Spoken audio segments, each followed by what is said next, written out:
The baby shower invitation said it clearly, minimum gift $5,000. I arrived with a $50 Target card. Mom pointed it out to everyone. Some people don't value family. Everyone froze. I smiled, opened my phone, and canceled the $380,000 down payment. My sister's baby shower was already a whirlwind of pink and platitudes, but when my own mother decided to use it as a stage to publicly humiliate my child, something inside me snapped. I pulled out my phone and with a single tap I canceled their entire future. You might think I'm heartless, but trust me, this story gets worse before it gets better. Why would I do such a thing? Stick around. It was at this rented event hall my parents loved because it had chandeliers and cheap carpet. Pink balloons everywhere. Fake greenery. A dessert table with baby girl, spelled in gold letters. My son Noah was sitting at the kids' table, clutching the little crocheted baby blanket he'd spent 3 weeks making with my neighbor. He's 11, quiet, careful, the kind of kid who triple checks homework and still asks if he can hug you. On the table in front of every cousin was a white gift bag labeled Cousin Crew. Custom shirts, candy, little keychains with best cousin ever printed on them. Every cousin except Noah. He looked around like he was sure they just missed him. He lifted the centerpiece to see if maybe his bag got stuck behind it. Nothing, Grandma? He asked my mom, his voice barely above the music. Did mine get moved? My mom didn't even look at him. She just said, "Oh, those were just for the real Cousin Crew, sweetheart. We didn't think you'd be here that much once the baby comes." I felt the air go out of my chest. The room didn't even go quiet. People kept talking. Someone laughed at something else across the room. But I saw Noah go still. His shoulders dropped half an inch like someone turned his volume down. He swallowed. "Okay," he whispered and pulled the blanket into his lap like maybe it could hide him. I should have left right then. Instead, I walked over to my sister, handed her the gift bag I'd brought, a small box of baby clothes and a $50 Target card tucked into a simple white envelope, and tried to smile like my kid hadn't just been told he wasn't real family. She saw the card when she opened the envelope. I saw it in her face, confusion then annoyance. And then my mom, who had absolutely been waiting for this moment, picked up her plastic champagne glass and tapped it with a spoon. "Everyone," she called out too loud. "Can I have your attention for just a second?" The room quieted. People turned. My cousin paused in the middle of refilling the punch bowl. My mom held up my sister's invitation in one hand and my little white envelope in the other. "When we sent these out," she said, her voice sugary sweet, "we put a little note at the bottom. Just a small thing. Gifts $5,000 minimum." People chuckled. A few looked around like, is she joking? She wasn't. "We have some very generous family," she went on. "People who understand that when family needs help, we step up." And then she looked straight at me, the envelope between her fingers like it was dirty. "Some people just don't value family." The room actually froze that time. Someone muttered, "Whoa." My aunt coughed. My brother looked down at his shoes. Noah heard it. I watched his ears turn red. He looked at me like he was trying to figure out what he'd done wrong again. I smiled. I smiled so wide my jaw ached because if I didn't, I was going to say something I couldn't take back. Then I reached into my jacket pocket, pulled out my phone and opened my banking app. The scheduled transfer at the top of the screen glowed back at me.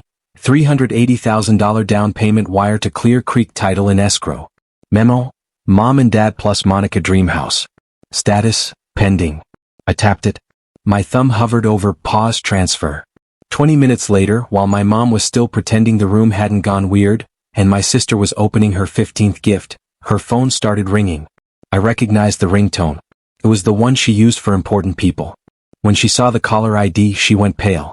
"Why is my realtor calling?" she muttered, grabbing the phone and walking fast toward the doors. I already knew why. "I'm Daryl. I'm 41, a litigation attorney in Charlotte, North Carolina. I do a lot of commercial stuff, contracts, real estate disputes, the kind of work that means I spend more time in conference rooms than actual courtrooms. I'm divorced. One kid, Noah, 11, who stays with me half the week in a brick townhouse I bought 3 years ago. It's nothing fancy, but it's ours. He helped pick the paint for his room.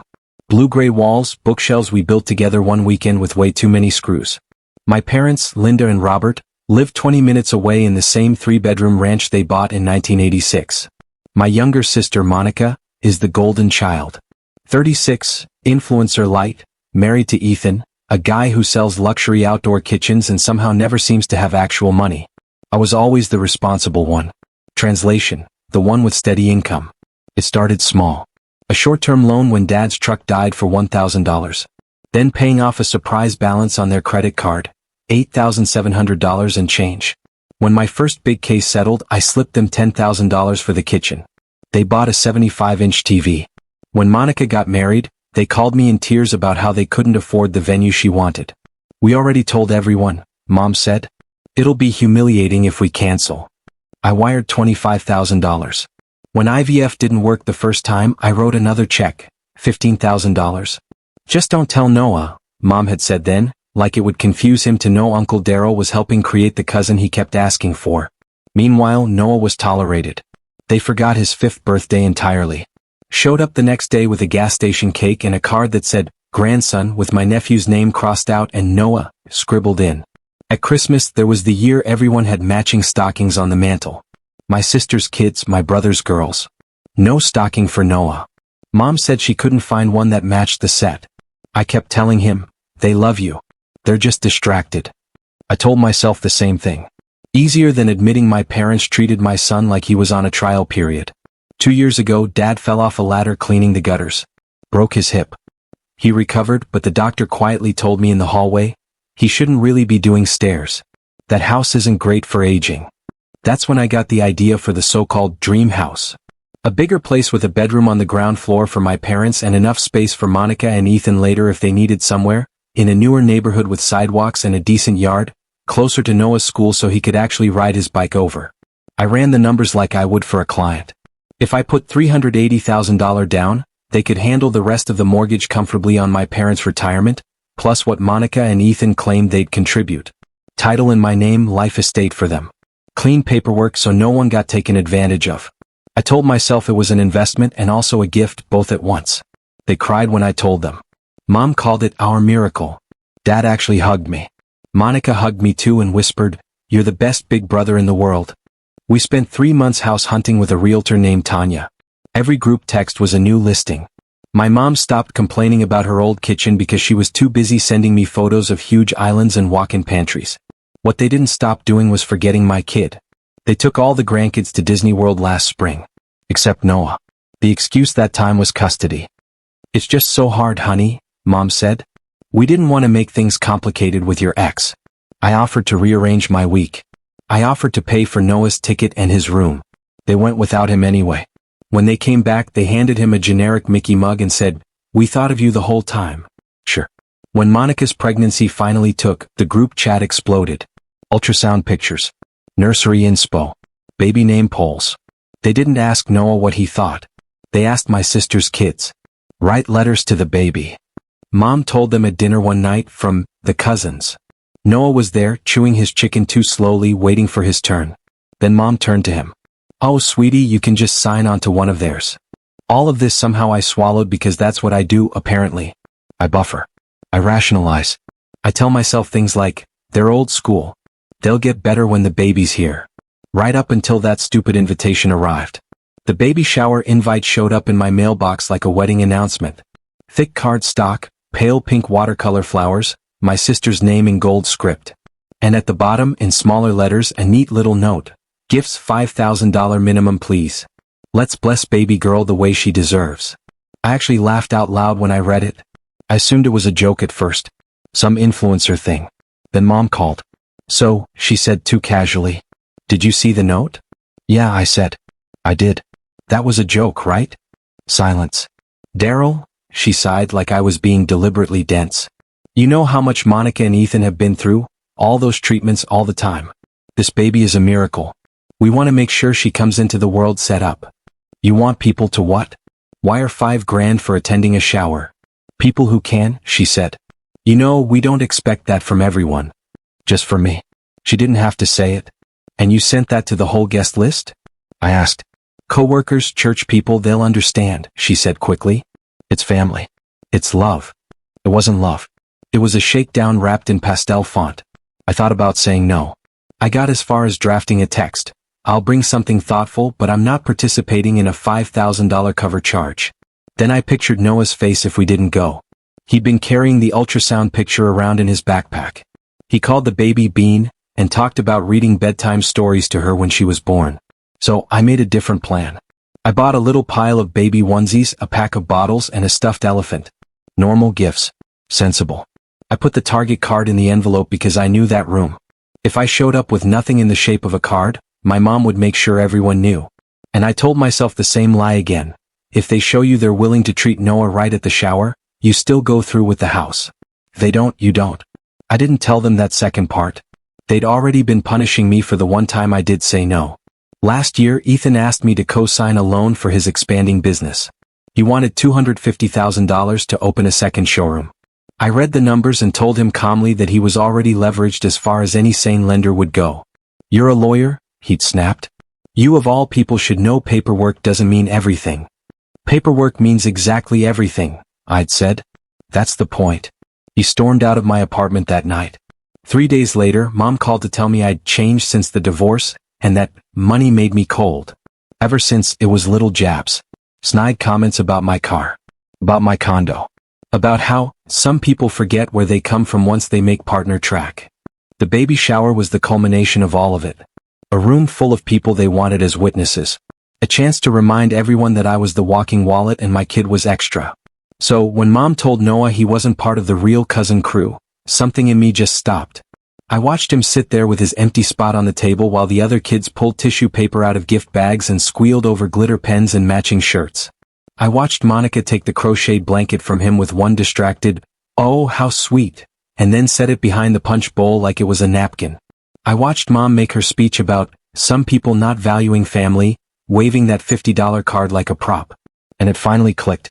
It wasn't about the card. It wasn't about the $5,000. It wasn't even about the house. It was about the fact that my parents were perfectly comfortable building their future on my money while making it painfully clear my kid was never going to be fully welcome in that future. They wanted my bank account. They did not want my son. That was the last straw. Not the missing gift bag. Not the invitation. Not even the Disney trip. It was the look on Noah's face when my mother used me as an example of someone who doesn't value family in front of him.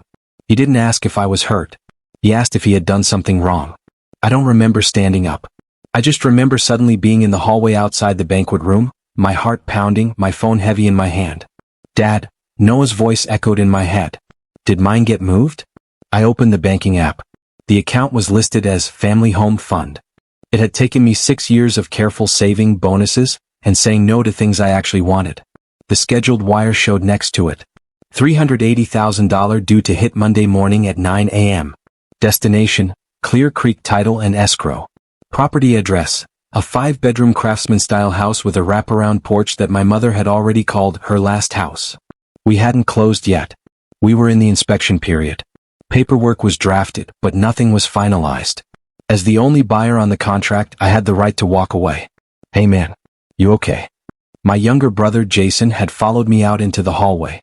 He's 39, works construction, not a saint, but usually neutral. "I'm fine," I said, which we both knew was a lie. "That thing Mom said," he rubbed the back of his neck. "That was messed up. And the bag thing. I told her Noah should have one, by the way." "Did you?" "Yeah. She said she didn't want to confuse the dynamic, whatever that means." "Of course she did." I looked at my brother. "If I pull out of the house, they'll blame you." He snorted. "They already blame me for everything. I'll live." I nodded once, then I tapped Manage Transfer. A little menu slid up. Edit. Pause. Cancel. My thumb hovered over pause. Safer. Reversible. I chose cancel. A warning popped up. "Are you sure you want to cancel this scheduled transfer?" "Yes." Confirm.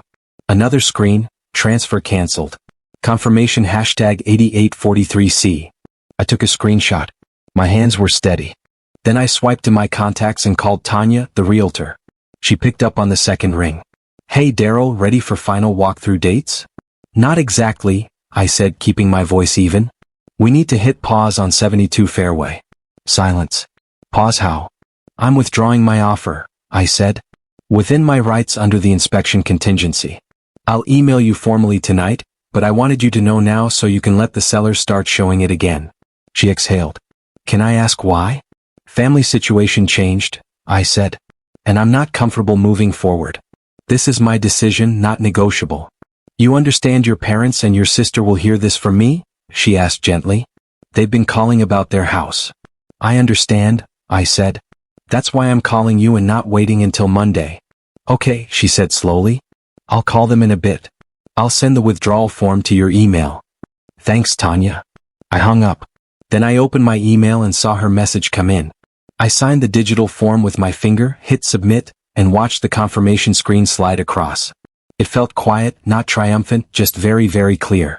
When I walked back into the banquet room, Mom was in the middle of some game where people guessed baby food flavors. The tension from earlier had mostly smoothed over. People were laughing again. Noah glanced up when he saw me. His eyes were shiny like he'd been close to crying but hadn't. I sat down next to him. You doing okay, buddy? He shrugged. Can I give the baby my blanket later? Maybe when she's born. Maybe Aunt Monica will like it more then. You did a great job on it, I said. It deserves better than this party. He leaned into my shoulder. I like ours better anyway, he said. When it's just us. My throat tightened. Me too. 20 minutes later, Monica's phone started blaring her realtor ringtone. She frowned, picked it up. Hey Tanya, she chirped. We're at the shower. What's? Her face changed mid-sentence. The color drained. She stood up so fast her chair scraped against the floor. What do you mean he withdrew? She said, voice going sharp. What? No. That can't. No. The money is for my brother. The house is for my parents and me. He can't just, he did what? Every conversation in the room trailed off. My mother set down her plastic glass very carefully. What's wrong? She demanded. Monica turned, eyes locking onto me like I'd set a fire. You canceled the down payment? She hissed. Daryl, what did you do?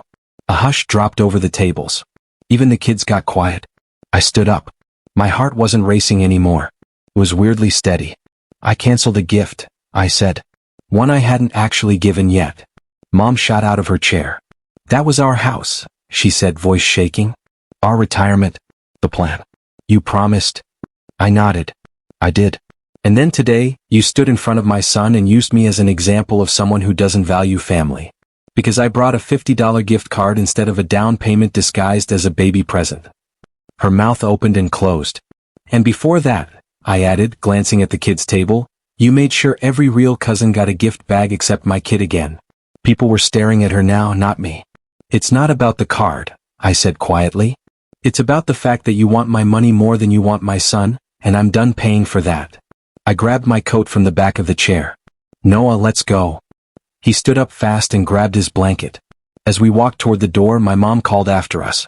You're going to blow up your family over a toy bag and a misunderstanding, she shouted over a tantrum. I turned back just long enough to answer. I'm not blowing anything up, I said. I'm just not buying you a house you don't deserve. Then we left. The text messages started before we hit the highway. From Mom, you embarrassed us in front of everyone. You humiliated your sister while she's pregnant. You're punishing an unborn baby, Daryl. From Dad, which was rare. Grow up. You made a commitment. Men keep their word. From Monica, how dare you use the house to control us? You don't get to yank it away because you're mad for 5 minutes. I put my phone face down in the cup holder. Noah stared out the window, clutching the blanket. Dad, he said finally. Grandma's mad at you, huh? Yeah, I said. She is. Because of me? His voice wobbled. Because I didn't have a bag? My chest hurt. No. Because of her, I said. Because she forgot how to treat you. That's on her, not you. He was quiet for a second. Are we still getting the house with the porch swing? No, I said honestly. We're not. He thought about that. I like our house, he said. The porch is small, but the neighbor's dog can reach my hand from their yard. I smiled at the windshield. Then we'll keep our small porch. That night, after Noah went to bed, I sat at the kitchen table and typed one group text to my parents and Monica. I'm not your backup bank. The down payment is off the table permanently. I won't fund a family my son isn't part of. Please don't contact me unless it's to apologize to him. Then I put their thread on mute. The next day at the office, my assistant poked her head into my doorway. There's a woman at reception asking for you.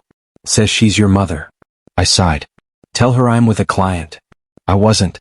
I just didn't trust myself not to lose the calm tone I was clinging to. A few minutes later, my office phone rang. It was the front desk.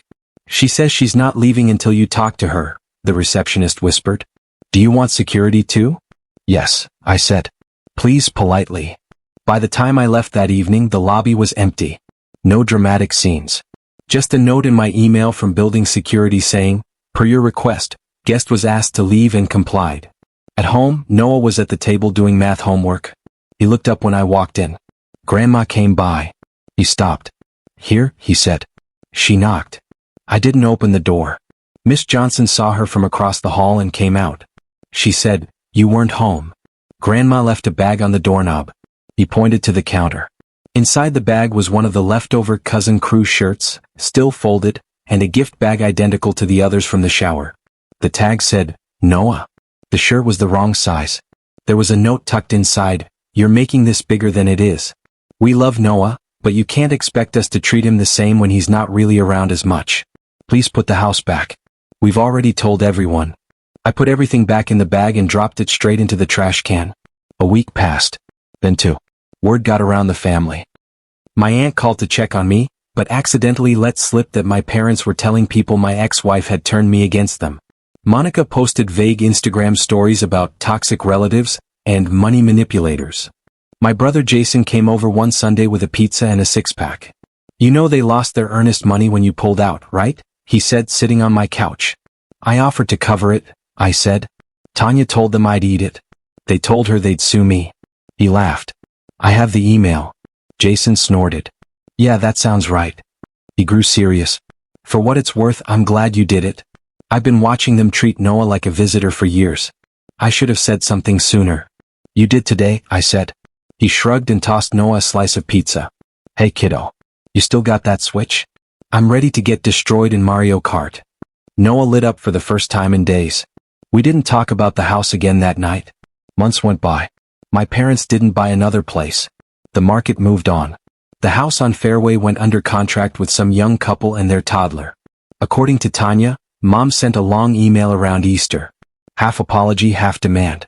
There was a line in it that summed everything up. "We're family. You're supposed to help us." I stared at the screen for a long time. Then I hit delete. I wasn't cruel. I sent birthday cards.